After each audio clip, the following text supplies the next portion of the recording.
بەرهەمی هەنجیری ئەم ساڵە لە تەختەق کە لە چوارچێوەی فێستیڤاڵێکی فراوەندانە نمایش کراوە. بەڕێوەبەراتی گەشت و گوزاری کۆیە و بەشی کشتتوکاڵی تەختەق و هاوکات بەشی ڕۆشنبیری و هونەری کۆیە سێمین فێستیڤاڵی هەنجیر سازەکەن.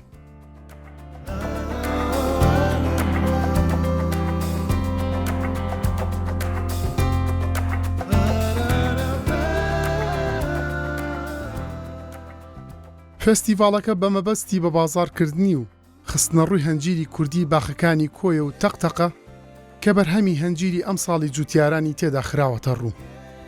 فێستیڤاڵ و هەفتە بازاڕەکان لە هەرێمی کوردستان دەرفەتێکی باش و گونجاوە تا بەرهەمی جوتیاران بە هاوڵاتیان ئاشنا بکرێ و هاوکات دەرفەتی ساغکردنەوەی بەرهەمەکانیشە کە یەکێکی ترە لە ئامانجەکانی ئەم جۆرە چالاکیانە.